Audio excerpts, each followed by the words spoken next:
grind, the heat, the sea, the fire, the vibe, the bomb, the songs, the arms. For God, this a generation. For God, we are a generation. For God, you can see it in my eyes.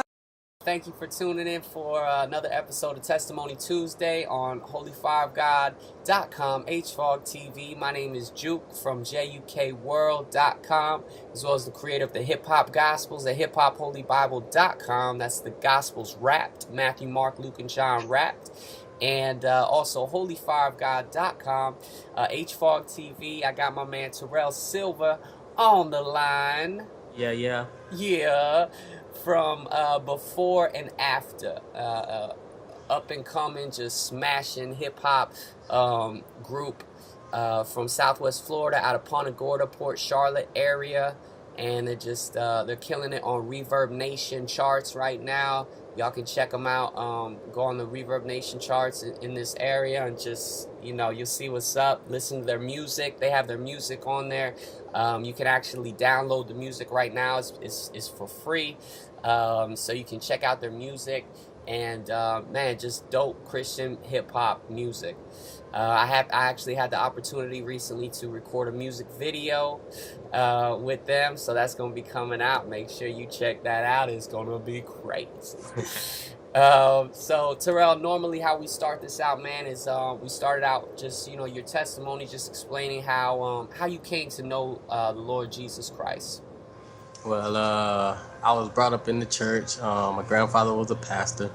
So when my dad came around, he kind of rebelled, and he ain't really forced church on us because he felt like he got it forced. But I just always loved to go, and at age 11, I gave myself to God. I joined the choir. I used to go every Sunday. When my parents didn't go, we still went, me and my brothers. I made sure they were there. I was the oldest of 5.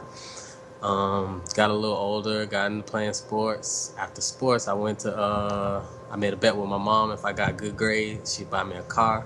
So I got them good grades. I got a 4.0 all the way through high school. Ended up getting an academic scholarship to UCF. I got up there for about 2 semesters before I just met the wrong crowd, started partying, hanging out, smoking and drinking, smoking so much that I just gave up on school. Started chasing money, moved back home, chased money some more, started a group called Dro Boys, me and another member from Before and After, Brandon Platt. Started doing local shows in Tampa, Sarasota, Fort Myers, created a little buzz for ourselves.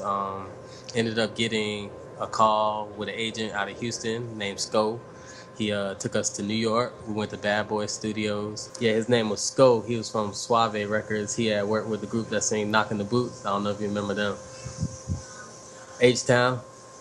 Yeah, he had worked with them, and he did a lot of stuff, so he had a lot of contacts, and he wanted to manage us and be our agent. So he had set up everything. I mean, like, even when we got there, we still wasn't totally sure, like, yeah, this guy's gonna get us in there. And then when we was downstairs, everybody was trying to get in. So many people trying to get in the Bad Boy Studios with CDs and this and that. We walked past everybody, got a little name tag, and just kept going. I was in the same studio where Biggie and P. Diddy and all them recorded. I seen all the plaques. It's crazy, man. And then in Bad Boy Studios, we met with the head A&R, Conrad. He listened to some of our music. He told us just create a bigger buzz, and he would come get us. And that was our plan. So I moved back home. Try to create a bigger buzz. I needed more money, make a bigger following, make more CDs. So I got into the streets heavy. Started selling more than just weed, hanging out late, to the point that it just wasn't nothing but weed and money on my mind. Like, I was just doing what I seen in the rap videos, So then after that, I decided to work at a rec center part-time, so that, I was figuring if I had a job, I can keep them boys away from me, he got the money, and then he keeps something on the side. But then that's when I started kind of getting convicted. The kids there, I'm still smoking, coming to work and stuff, and I felt like I had an influence on their life. And it just so happens where the rec center was right across from a church. I joined back church. I kept doing what I was doing, but I was going to church, and I got a job as their sound man. I started running the sound. My pastor came to me one day and was like, "Man, you had a good buzz rapping, man. You need to just do it for God, rap for God." And I really wasn't feeling that. I never listened. I ain't never heard a Christian rapper. I never planned on hearing a Christian rapper. After that, he got me into write a poem for Father's Day, father and son thing. So I was like, man, let me try something out. So I had my dad read the poem to everybody, and then I rapped it. And then we turned it into a song at the church that day, and everybody just was like in awe. And after that, I decided like that's what I was gonna do, but I was still gonna sell drugs and stuff to make my money. So then that same Friday after that, after I testified, I was straddling the fence. I went to home after work, same like normally. I got out the car, I'm walking to my apartment, and boom, a car pulls up, they screech up. I turn around, as soon as I turn around, there's two guns pointing out the window, they just started shooting. The first bullet hit me, I fell, then 6 other bullets were shot. None of them hit me. By the grace of God, I just felt like God was with me. Like after I fell, he told me not to move yet, and it was like everything went in slow motion, and I just listened to him, and he guided me through there to the point where he got me into a house of safety. Everybody in the house was going crazy. They called 911. But through all that, through all the craziness, I was calm, and I just felt God, and I was like, man, this ain't my time. God would tell me if this was my time. He's using this. This is just something he's using to get me. So I was airlifted to the hospital. When I got to the hospital, the doctor came in. They went right in, put me in surgery. I woke up, stitched up, tubes in my nose, wasn't allowed to drink nothing, eat nothing for a whole week, just ice chips on my lip. And the doctor comes in one day, my pastor's there, my grandfather's there, who's also a pastor, and he was just like, the bullet hit your bladder, but it didn't hit nothing else. He was like, and it's gone. And I'm like, what you mean? He's like, the bullet's gone, it didn't leave out you, but we can't find it. And my pastor looked at me, my grandfather looked at me, and I told them at the same time, I was like, that was God. He was like, you know it, and that was God. I was like, man, and I told my pastor right then and there, I said, I was getting too far out, that pastor. He's like, I know. He's like, but you're still here for a reason. So after that, I had no choice but to just be home for 2 months and just talk to God. And he slowly just started working with me. And at a point, I was miserable. I was depressed. I was mad. I wanted to get the guy back. I mean, I had friends that plotted on how to get the guy back, but God told me, man, it ain't even his fault. I don't even blame him to this day. He was just used, you know what I'm saying? He was just the instrument. He had been doing wrong for way longer, and it was his time to get caught up. So he ended up getting convicted, 25 to life, and I just feel like God was just using him to send his message to me. He needed to get me to the point where I would constantly remember, So after being out for about a week, and the bullet just surfaced, and they were like, man, you can get the bullet taken out of you. And I was like, for what? This is my reminder, man. Every time I feel my stomach and I think, okay, I'm gonna go back, I can't, man. This bullet inside me, So that's my constant reminder. So I left the bullet in me. And so from there, you kind of you just started walking with the Lord. Well, when like I said at first, I was just mad, and then I talked to the Lord and talked to him, and then like I wasn't allowed to do anything but be in the house. But then one Sunday I was like, man, look, I can't be around these 4 walls, man. Let me go to church.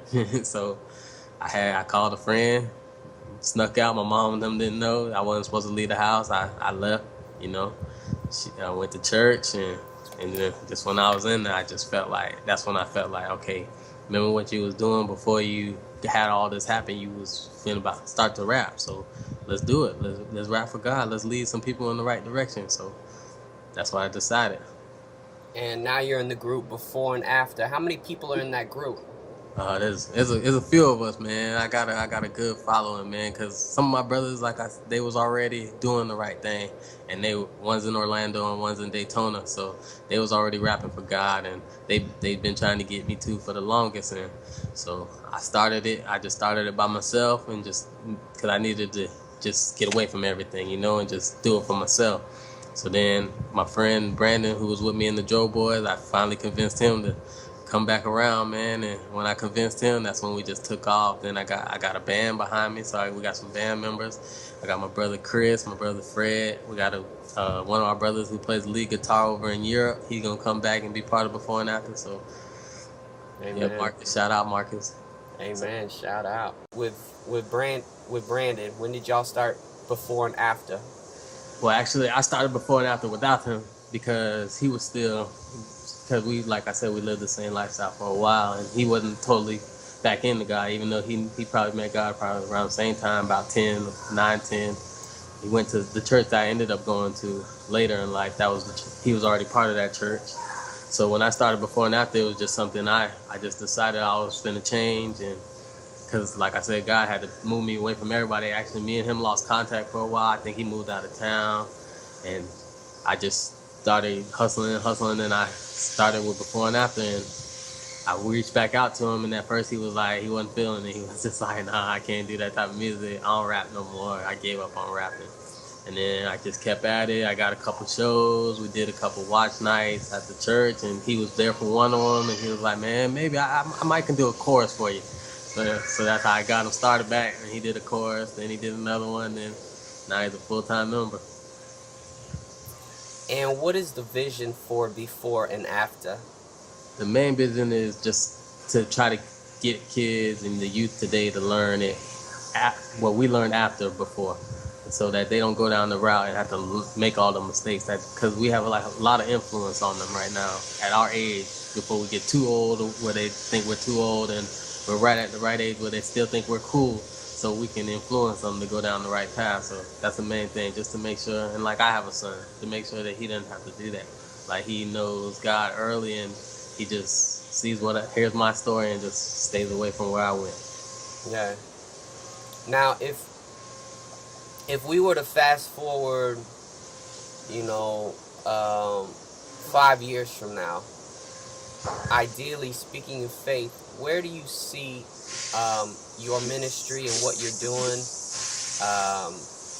What does the world look like around you? I would think we would steer away from a little bit of the rapping, actually, and just get into more of the message part of it, and the word, just teaching the word. By then, I feel like I'll know the word good enough to be doing more of the word instead of just the rapping. The rapping is what we're using to get their attention, because that's what hits them. But in 5 years from now, I want them to be maybe doing the rapping and rapping about the right stuff, and me just coaching them and just teaching them the word, and maybe being their mentor, Mm-hmm. And what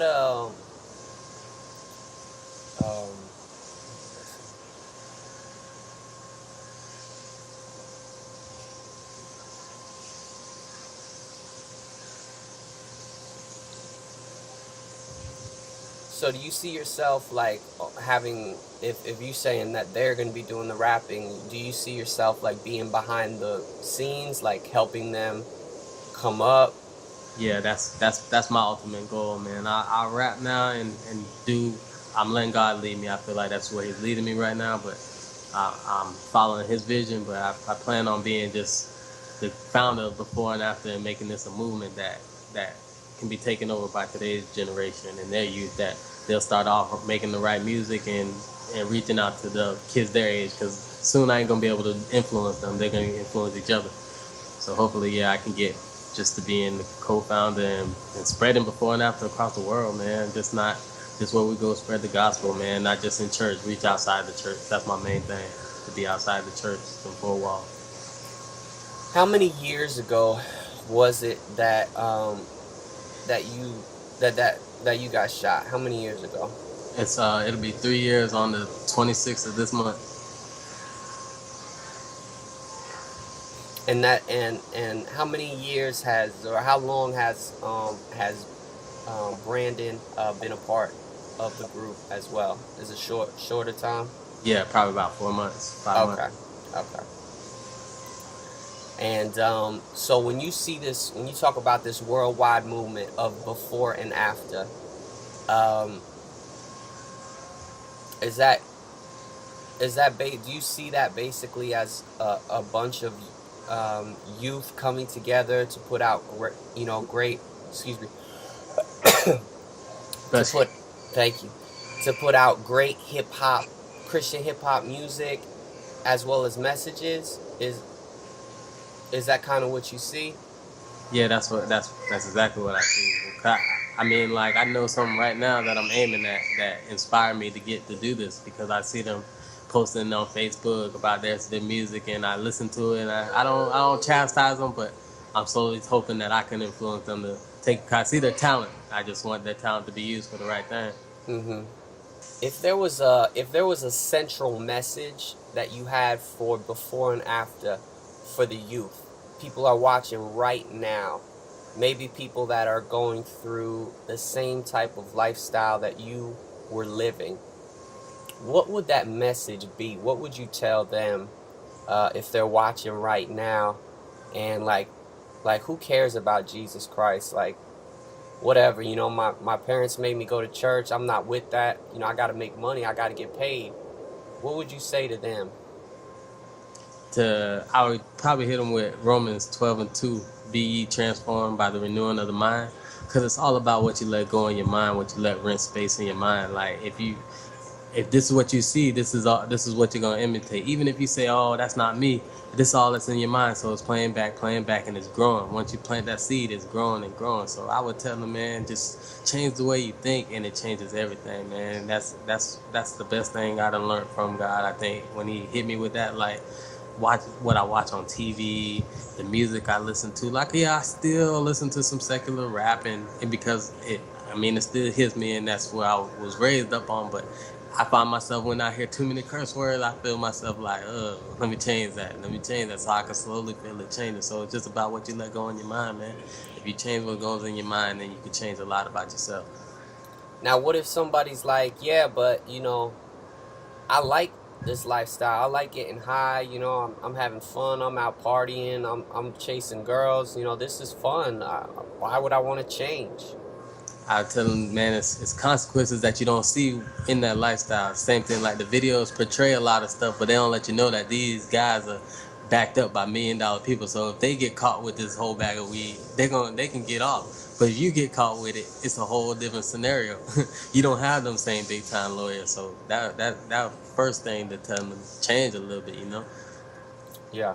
Have you come across any cool testimonies since starting before and after? Maybe anybody that's changed their life around, or anybody that you've have influenced, or maybe any shows or festivals that you've had that have kind of brought the community together, and anything like that that you've had happen in your life since before and after starting?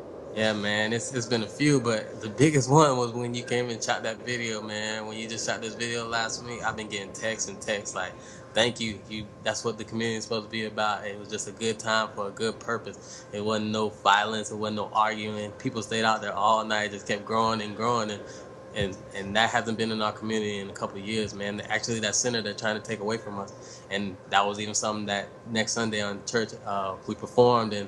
I got to tell them about the center that we're about to lose, and now they got a petition going and everything. So, and that was probably the biggest. And then I remember at one of the night on the crowns I did at the coffee shop, a guy from Tennessee had told me, he was like, "Man, I heard about Christian rap and I wasn't really for it, but he's like, after hearing y'all, it was just so soulful that he's like, man, I've been afraid to tell people about God, but I ain't scared no more." I always stand to the side because I don't want to be in that conversation, but you know.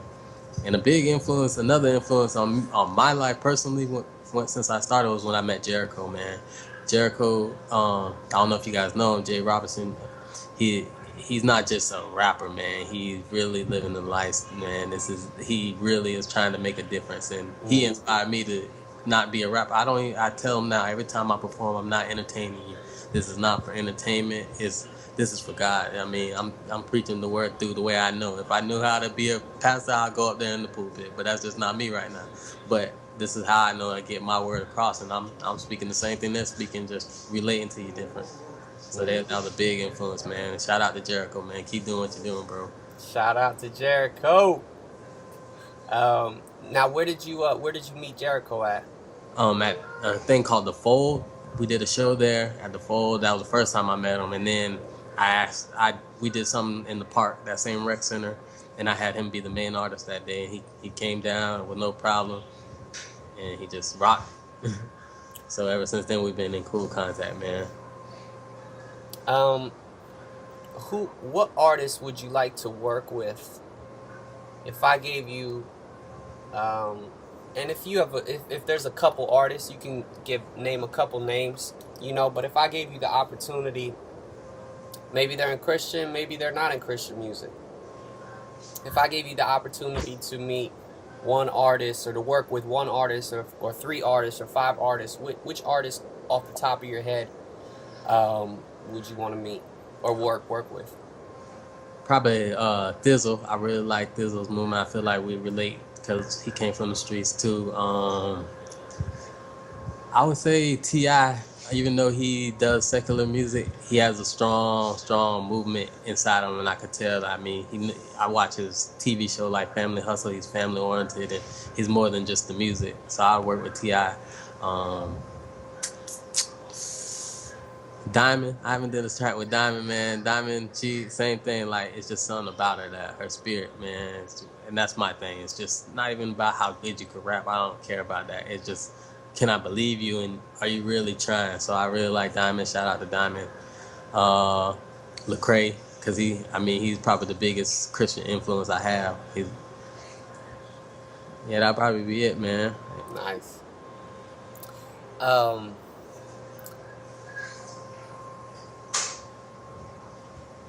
If you could, this is just a little fun question. If you could take anybody in history and speak into their life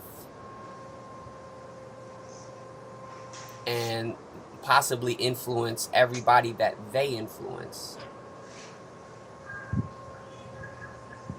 for Christ, who would that person be? Probably Tupac, man. That's probably my favorite of all time person, not rapper, person, man. I got his books, I got all his movies, and I just feel like, and that's another, I think he was just so misunderstood, man. Like, he was showing his struggle too, man. He had a struggle, and he did a lot of good. And like, even though it was called Thug Life, it was still a movement that he was putting together. And it wasn't, he was just trying to make a code for what they were doing, because he felt like that's all they could do was the street. So okay, if we're gonna do it, we're gonna do it right. So that was his thing with Thug Life. I mean, I know he had a lot of mishaps, and that's just all us. The devil gonna get us, and the devil knew how big he was, so he tried to keep steering other people the wrong way. But when he did the right way, man, it was a lot of good, man. He was a good actor, and I feel like if I could use him to preach the gospel, man, I think a lot could have been done, man. A lot could have been done. Amen. Yeah, I like that answer. I was a huge Tupac fan for a long time. I got his, Rose from the Concrete poetry book. Hey, I be wanting to steal some of them lines. I have like Tupac magazine that goes over his whole life, a book or whatever goes over his whole life. And yeah, it's crazy. It's crazy. He has a quote where he says, "I can't change the world, but I guarantee I will spark the mind, mind that changes the world." And I think, when I heard that growing up, I was like, that's me. Yeah. But, I think that a lot of people thought the same thing. Maybe you thought the same thing. And so I think that mind that he sparked is not just one mind, but a unified mind of individuals to change culture through hip hop music. Right. You know what I'm saying? Right. You're right. You hit it on the head right there. So what are y'all working on right now? Do y'all have an album out right now? No, anything that people can buy, or how can they support you? So first of all, what are you working on right now, and is there an album in the works? Yeah, there's an album in the works. We're coming out with it now. We're still working on the title. We probably got 6 or 7 songs for it, but it's in the works. Right now, you can also go to Facebook, Before and After, and go to our Reverb Nation page, and you can download all our music free. We're not charging. We just want to get heard and preach the gospel. So And how do people look up before and after? Is it BEFORE? Is it B the number 4? How do people look that up? Spelled regular way, before BEFORE, the letter N, and then after AFTA. Okay. And do you have any shows coming up that people can check out that are coming up in the Southwest Florida area? Yeah, we'll be at Escape Zone on the 28th. We'll be performing at Escape Zone. That's free entry. Skating is, I think, 2 for $8. So 2 people can skate for $8. They got the bounce houses. We'll be performing on the main stage. Then on the 30th, we'll be in Lakeland. We're opening up for James Bolton at a church called Spirit Life. So that's what we got for the rest of this month. And that's June 28th, June 30th? Yep, June 28th, June 30th. Okay. Dang, that's what's up. Was there anything else that you wanted to talk about with your music or to add to this testimony video? Nah, I think we covered it all, man. Just like I said, man, just be careful what you let in your mind, man. You change the way you think, you can change so much. Amen. Well, thank you so much, Terrell, for being on Testimony Tuesday. Again, me, bro. Amen. Amen. Again, this is Juke from JUKWorld.com, as well as the creator of the Hip Hop Gospels at HipHopHolyBible.com. That's the Gospels wrapped, Matthew, Mark, Luke, and John wrapped, as well as HolyFireOfGod.com, HFOG TV. We'll see you next Tuesday on another episode of Testimony Tuesday. And God bless. Check out Before and After's music. Yes, sir. God bless, y'all. Yeah, the heat, the sea, the fire, the vibe, the bomb, the songs, the arms. For God, this a generation. For God, we are a generation. For God, you can see it in my eyes. The trials, the passion is real. When I'm fasting, I'm smashing you cats with the seal. This a generation. For God, we are a generation. For God, yeah. Yo, I was the chief sinner, slave. I even complained about Jesus's